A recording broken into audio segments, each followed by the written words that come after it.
আরে বন্ধু, আইছো তুমি? তাহলে ভালো আছো তো? কি ব্যাপার বন্ধু, জরুরি তরফ যে? আমি একটা অফার পেয়েছি।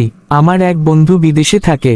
সে আমার জন্য একটা চাকরির ব্যবস্থা করছে, মাসে 1 লাখ টাকা বেতন শুরুতেই। কথা আমি কি করব? তুমি তাহলে কি আমার বিদেশ যাওয়াতে খুশি না? তোর হিংসা হচ্ছে তাই তো? বুঝেছি আমি ব্যাপারটা, তোকে বলাই আমার ভুল হইছে। আসলে আমি বলছি কি, তুই না কিছুদিন আগে বিয়ে করলি, তোর বউয়ের হাতে ওঠে নাই এখনো মেহেন্দি, তাতেই তুই বিদেশ যাওয়ার জন্য করছিস নানান ফন্দি।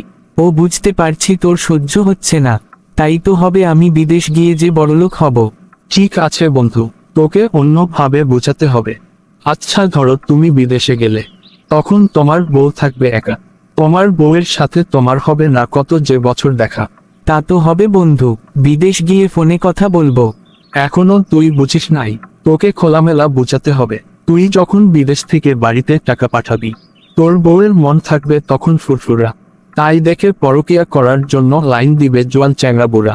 ভালোই চলবে তখন তোর বউয়ের দিনকাল। বিদেশে থাকবি তুই, খবর নিবে তোর কোন চ্যাটের বাল। দীর্ঘদিন যখন বিদেশে থাকবি তোর বউয়ের মনে লাগবে ফাল্গুন, বিদেশ থেকে এসে দেখবে বাড়িতে লেগেছে আগুন। এতদিনে কষ্ট করে পাঠানোর টাকা খেয়ে যাবে গুনে, তাই তো তখন তোর পাতে জুটবে পান্তা ভাত আর নুনে। দোস্ত, এখনই আমার মাথাটা খুলে গেল তোমার কথা শুনে। আমার বিদেশ যাওয়ার দরকার ছিল বিয়ের আগে।